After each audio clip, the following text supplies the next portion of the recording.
I first made my millions of dollars. The first time I ever became a millionaire was with Webcam Studio. Oh, really? I didn't know that. Yeah, this is how I first ever made money. I mean, I was a kickboxing world champion, but kickboxing's not boxing, right? Yeah. So I'd make like $100,000 a fight. You fight 2 or 3 times a year. You pay 20% to your manager. You pay taxes, but you're not rich. So you get like 30 to 40% of the money. Yeah. And I didn't consider myself rich, like 30, 40 grand chunks, twice a year, maybe 3 times a year, living in London. London rents, need a car. You're trying, you're not rich in any way. And that's actually the reason I retired, because I woke up one day and I thought, I'm giving 6 hours a day of absolute focus and energy to this. And I believe I'm smart enough that if I put that much tenacity into something else, I can be a multimillionaire. I truly believed that. I was like, I've realized now I've reached the pinnacle of kickboxing. My choice is either to change over to MMA, which I was offered to do earlier in my career, but at the time, the kickboxing contract paid more money. I had to pay the bills, so I went with kickboxing.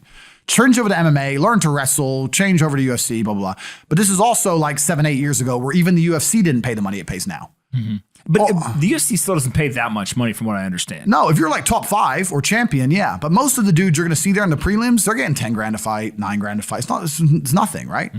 So it'd be like starting my career all over again. And at the age of 28, I thought, I don't have the gumption to start again. I've been through hell for this. I've broken my hand 8 times. My ribs have been broken. I don't want to do this all over again. So what do you do when you realize that, hey, maybe I don't want to keep fighting? I decided to get rich. What does that mean to you? When you're sitting there, you're getting, $30,000, $40,000 kind of net on a per fight basis. Is rich to you like, hey, I want a couple $100,000, $1 million, $20 million, $1 billion? I wanted 30 or 40,000 every month. 30 or 40,000 every month. So about $500,000 a year, give or take. Okay. I thought if I had that much money, I could do whatever I wanted. Okay. That's what I decided I wanted to do. So what's step one that you do? So step one is, maybe that's how we ended up here together, my friend. Step one is, decided to be very logical about it. Chess player, right? So it's like, I want money. What is money?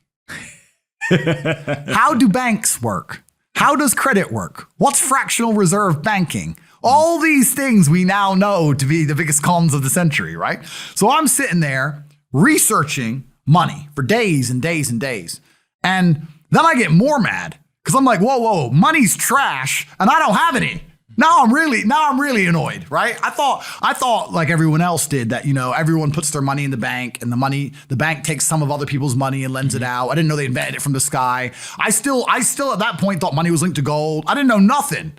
So I'm learning all this stuff and I'm getting really angry. I'm like, now this is really annoying me.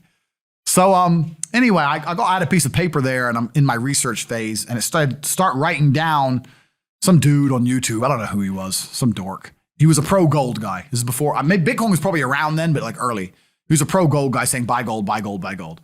And he was saying the difference between an asset, a liability, et cetera, et cetera.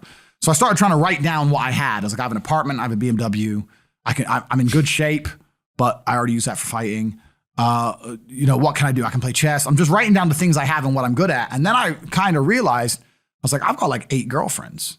But because I was traveling the world and if you win, you get a ring girl. It's kind of like she's banging the winner, right? You win a world title, you get to choose the ring girl you want. It's pretty easy, right? So I had a girlfriend in Slovakia, I had a girlfriend in France, I had a girlfriend in England, all these girlfriends. Do they know about each other? No. Okay. But they find out pretty soon.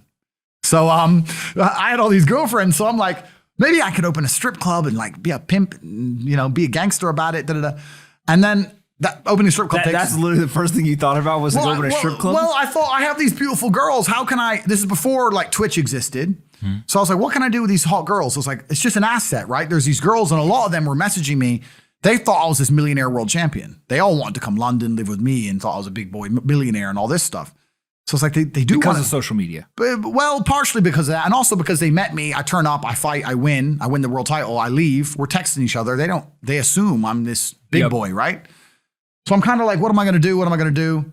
I thought, man, I investigated strip clubs, way too much money.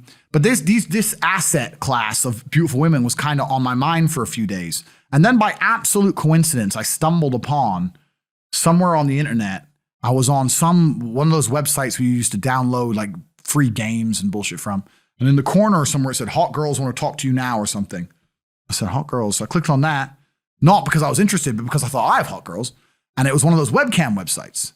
And I was like, so these girls sit here and talk to dudes for money.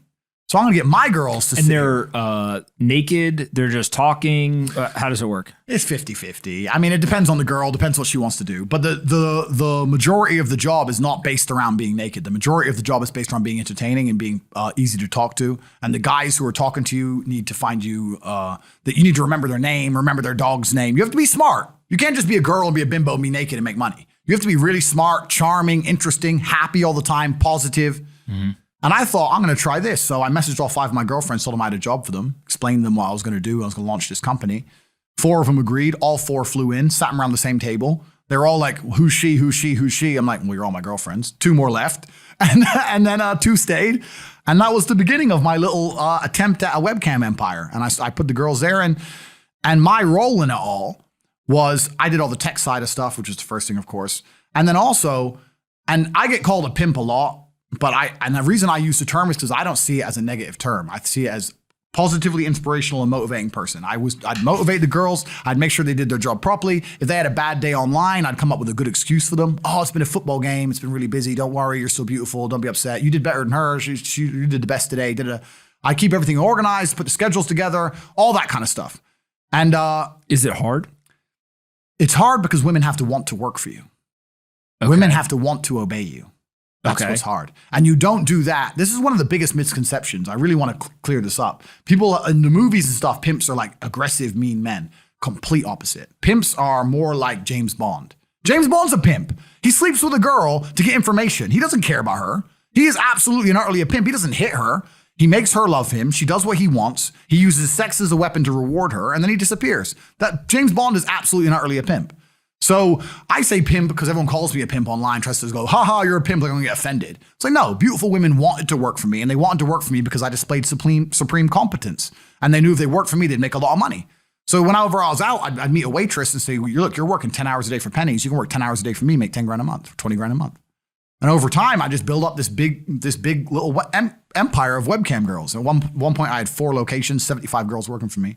And I was doing. And we say locations, like, explain what goes into a location. I just rent houses. All right. So you rent a house, and in the house, you just literally, hey, go live here. There's like technology set up. Yeah. And then you can basically just sit in front of the computer and literally be on the other end of one of these webcams. Yeah. And guys are paying by the minute, by the hour, whatever, to talk to you. Yeah. It's their choice whether they are doing it fully clothed, just talking, getting naked, whatever, and then you're taking some cut of it. Yeah, basically. So I had girls who would live in the house, and that was pretty impressive. I just broke down the webcam business. Bang, you done it, man. You nailed it. No background information. Yeah, you nailed it. You nailed it. You nailed it. So the girls who lived in the house would have set amount of hours they want to do, and then we'd have rooms that they could book in and do X amount of hours. A girl could come and do 1 a week or whatever. We'd have rooms they could share.